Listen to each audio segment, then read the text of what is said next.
Бангладеш – это очень бедная страна. 165 миллионов человек живет там. А территория точно такая же, как наш Иринжиганский район. Почему-то журналисты, мне кажется, не очень-то сейчас пишут об актуальных проблемах. Слишком все подались на сенсационные темы. А все думают, что очень большая зарплата, у госслужащих очень большая зарплата, говорят все. Так думают. А на самом деле? На самом деле там не того, что большая зарплата. Если бы зарплата была прилично хорошая, и, конечно, ответственность бы повысилась, моя власть начала расшатываться, когда я стал не терпеть вокруг себя умных людей. Со всех национальностей надо брать, мне кажется, кадры. Со всех национальностей. Вот, самых лучших. В общем-то, сейчас проблема состоит, мне кажется, в создании рабочих мест. Поэтому вот я где бывал, сейчас ко мне, конечно, мало обращаются, но тем не менее я бы посоветовал, советую нашим молодым, чтобы они нашли вот книгу лауреата Нобелевской премии Мохаммада, доктора экономики из Бангладеш. Вот он, Мохаммад Юнус, он сделал большой рывок в этом вопросе, поэтому он стал лауреатом Нобелевской премии. Бангладеш – это очень бедная страна. 165 миллионов человек живет там. А территория точно такая же, как наш Иринжиганский район. Иринжиганский улус. 165 миллионов. Это 9-е население в мире. Беднота страшная. Поэтому вот Мохаммад Юнус написал книгу. Нулевая бедность, нулевая занятость, как бы нулевая экология. Вот по этим трем позициям. И он открыл так свой банк, он, конечно, обеспеченный человек, банк открыл, и там развернул очень большую работу по всему миру. И сейчас его банком уже пользуются 300 миллионов человек по всему миру. Самая бедная часть. И поэтому он говорит сейчас, в нынешнее время, мы тоже так говорим сейчас, не рабочее место искать, нет такого готового рабочего. Ну, где-то есть свободные вакансии. Он говорит, надо создавать рабочие места, создавать на основе новых подходов, на основе компьютеризации, на основе интеллектуального, на основе новых технологий. Вот. Надо создавать рабочие места. Мы сами должны создавать. Я, скажем, безработный, я не должен идти там искать работу, где-то вакансии, где-то вот не так. А я должен создать рабочее место. Вот в этом загвоздка, в этом проблема. У нас сейчас очень много, как говорится, неработающих людей, неработающая молодежь очень большая. Насчет неработающих, да, я сталкиваюсь постоянно, работая в Министерстве труда, да, работая там в Хангаласском улусе, работая, сейчас здесь. Работа есть, специалистов сложно найти, даже журналистов. Мы не можем найти на зарплату вместе с гонорарами 70 тысяч в месяц и так далее. Мы не можем найти, мы не знаем, куда уходят выпускники у нас. Мы на госслужбе, вот это отдельная тема, госслужба, да? Да. Когда на госслужбе не можем найти специалистов. Вот раньше, в советское время, как раз мы эту тему немножко перепрыгнули, да, в советское время, это было престижно, туда люди шли. Почему сейчас, на ваш взгляд, люди на госслужбу идут слабо, очень сложно найти? Это ни для кого не секрет. Значит, да, если вот люди говорят, чиновники, а на самом деле, почему желающих мало? Почему-то мы, в общем-то, очень много журналистов мы обучали через департамент, да, тоже. Очень много. Везде, в Санкт-Петербурге, Москве и в других городах вот обучали. В общем-то, я думаю, что почему-то журналисты, мне кажется, не очень-то сейчас пишут об актуальных проблемах. Слишком все подались на сенсационные темы. Да, Сенсация. сенсации. Вот где-то вот кто-то что-то натворил, там что-то какая-то авария, что-то там. На эту тему очень хорошо пишут там. Кого-то там поймали, кого-то На там. горяченькое. А? На горяченькое. Да, на на остренькое. графике. Вот они очень хорошо пишут. Но надо фундаментально, надо вот понять современное состояние страны и так далее, республики, и надо как-то более фундаментально, вот как обученные люди, они должны так работать, так мне кажется, вот я так думаю. Госслужба сейчас, мне кажется, не очень престижно стала. А почему? Почему? Потому что там, мне кажется, много причин, потому что с самого начала 90-х годов вот слишком народ настроен на то, что против чиновников. Вот.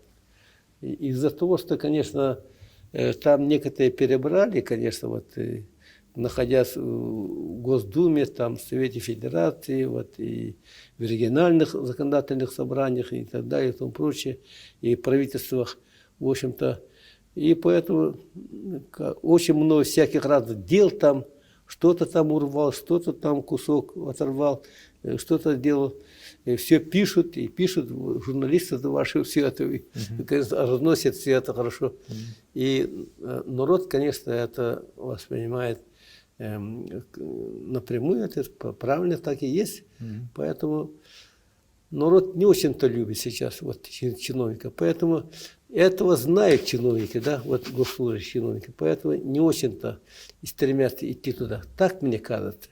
И это раз. И во-вторых, зарплата не очень высокая. А ведь люди же думают, что там высокая зарплата. Да, да. А все думают, что очень большая зарплата, у госслужащих очень большая зарплата, говорят, все так думают. А на самом деле? На самом деле там не того, большая зарплата. Если бы зарплата была прилично хорошо, и, конечно, ответственность бы повысилась, побольше бы они тогда, может быть, о чем-то другом не думали бы, только думали бы о деле, о работе. В 90-е годы же еще были гарантии определенные, дополнительные социальные гарантии, там, обеспечение жильем и так далее. Сейчас этого ничего не осталось. Нет, ничего не осталось. Поэтому, мне кажется, это затрудняет, и поэтому престиж госслужащих очень. А вы думаете, что можно сейчас сделать? Ну, вот на вас личный взгляд, что можно было бы сделать, чтобы поднять престиж, чтобы люди пошли работать, опытные, хорошие кадры, чтобы пошли туда работать? Нет первичного звена. У большинства, которые работают чиновниками в правительстве и так далее, вот нет первичного звена хорошего, нет. А раньше же не так было, так ведь? Обязательно первичное звено должно быть. Человек должен где-то после окончания вуза или чего-то должен где-то работать.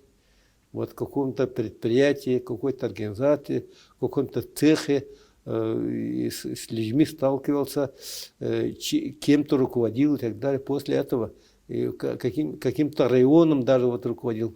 Вот именно вот глав района надо брать туда вот сюда вот и правительство и так далее. Поэтому я, в общем-то, не то что жалею, я, в общем-то, очень сочувствую вот госслужащим, которые здесь работают. Это слуги, которые, в общем-то, мало получают и, в общем-то, нелестные там получают эти высказывания и тому прочее. Вот. Но все же, что бы вот вы посоветовали, кроме того, что брать людей с производства, с предприятий, с районов, что бы еще посоветовали для того, чтобы поднять престиж услуг? В общем-то, чтобы те люди, которые, в общем-то, пришли, они умели слушать людей и слышать людей. Слушать и слышать людей умели. Вот. Чаяние народа. Если там какие-то проблемы возникают, вот они должны не только слушать вот какие-то наставления оттуда, из Москвы, откуда, вот, скажем, вот, какие-то приходят бумаги и выполнять на это, а они должны, людей должны, проблемы, чаяния людей должны понимать и слышать должны. Вот мы должны самых умных, способных людей привлекать поэтому к этому делу госчиновничества, да. В этом плане я хотел бы привести вот пример Наполеона Бонапарта, который вот, 50 лет, находясь в заточении на острове Святая Елена и обдумывая о своем прошлом, бурном прошлом, он писал следующее. «Моя власть начала расшатываться, когда я стал не терпеть вокруг себя умных людей. Солнце моей власти закатилось полностью, когда я стал игнорировать мнением других». Поэтому госчиновники должны слушать и слышать людей, их мнение. Они должны быть как бы исполнителями воли народа. Тогда они всегда будут восприняты людьми и народом. Вот. А когда они только будут командовать, когда они только будут, скажем, как бы стоять на пьедестале и что-то указывать людям, этого не пойдет. Ну, Вот. наверное... Тем более сейчас столько, вот, мне кажется, всяких негативных дел стало очень много. Вот это, конечно, беспокоит не только госчиновников самих, но и народ. Скажем, вот в 90-х годах в начале вот, были назначенцы, вот у нас назначенцы были главами. Михаил Ефимович очень тщательно, очень серьезно подходил к назначению, скажем, глав улусов и так далее. Вот. Первое назначение, скажем, вот это Николай Егорович Андросов, глава Анабарского улуса,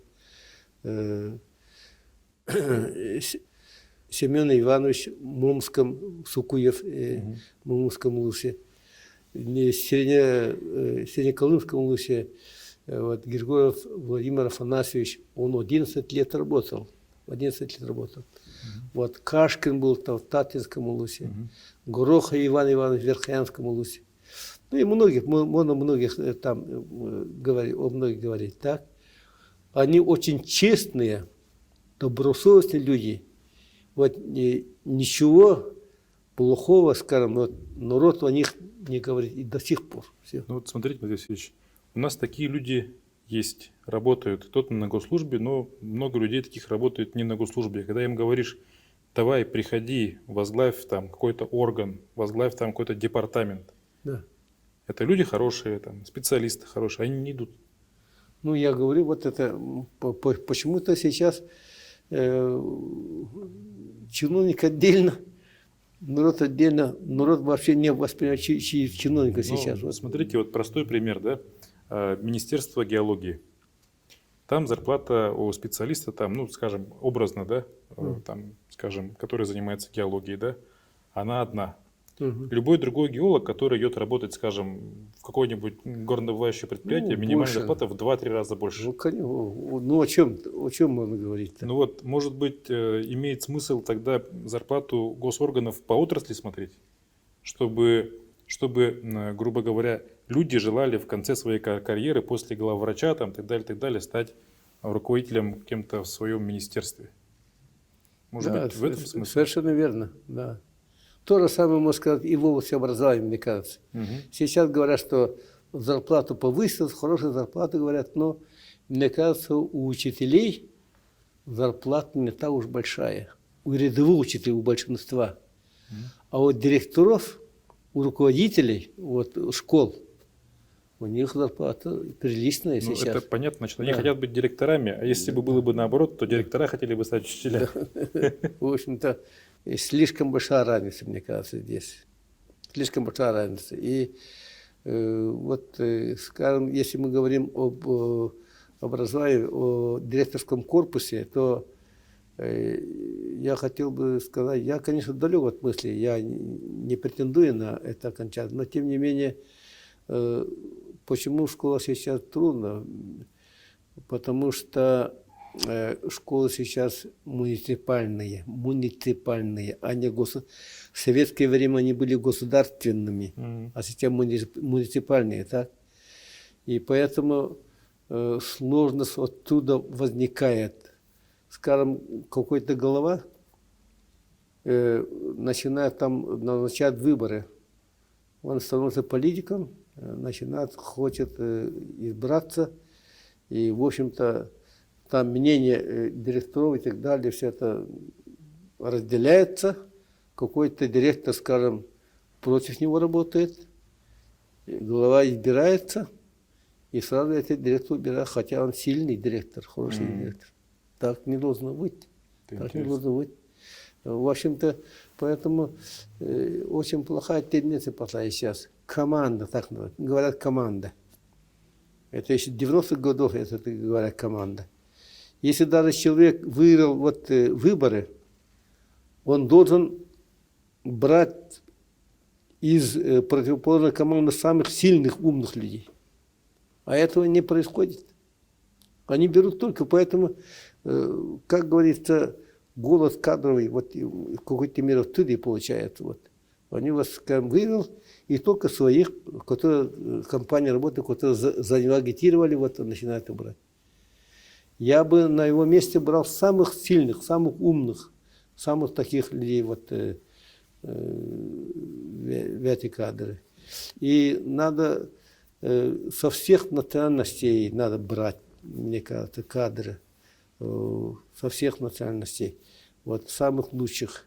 В этом плане, мне кажется, в свое время Михаил Ефимович придерживался вот кредо крупного философа вот, России в прошлом Ивана Ильина, который говорил: не искоренять, не подавить, не поработить чужую кровь, не задушить иноплеменную и инославную жизнь, а всем дать выход и великую Родину, всех соблюсти, всех примирить, всем дать молиться по-своему, трудиться по-своему и самых лучших отовсюду вовлечь в государственное и культурное строительство. Скажем, Эдуард Эстерлейн, немец, был назначен главой Нюрнберга. Очень хорошо работал. Анатолий Ларченко, украинец, работал главой Нижеколымского улуса. Скажем, Гафаров работал начальником Леннефтегаз, азербайджанец. Азербайджанец Мамедов Агамали Куламович работал одним из ректоров крупного высшего учебного заведения. Али Забит Аглы Мамедов работал Азербайджан директором цементного завода. Азербайджанец Александр Аглы был зампредом правительства, а представитель малочисленных народов Мария Погадаева, Андрей Кривошапкин, вот и другие были поставлены в очень большие должности и посты. Все это дальше вот Закура Саникидзе, грузин, был поставлен на руководство нашей авиакомпании в 90-х годах. Андрей Васильевич, мы подходим к концу нашей интересной беседы. И у меня вот к вам такой, как человеку с обширнейшим опытом, знаниями. И республика наша в прошлом году столетие отметила. До нас жили люди, с нами вот сейчас мы живем, и после нас будут жить люди. Да, и они будут, наверное, праздновать и дальнейшие юбилеи республики и так далее, и после нас будут работать. Вот, это как бы время. Вот что бы вы сказали будущим поколениям, что самое главное для того, чтобы жить? Конечно, мне человеку глубоко, опять я повторяю, глубоко пенсионного возраста трудно что-либо, скажем, говорить, предложить и так далее, но тем не менее мы должны понять, что наше время прошло, и это время не вернется. Вот.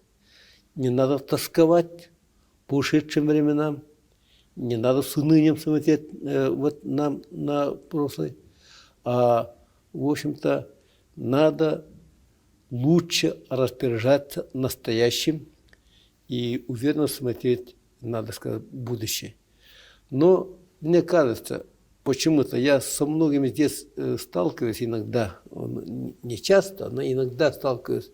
Я начинаю задавать какие-то там вопросы, да, насколько не знают вот историю вот нашей родной республики, края, России, даже мира, вот некоторых, да.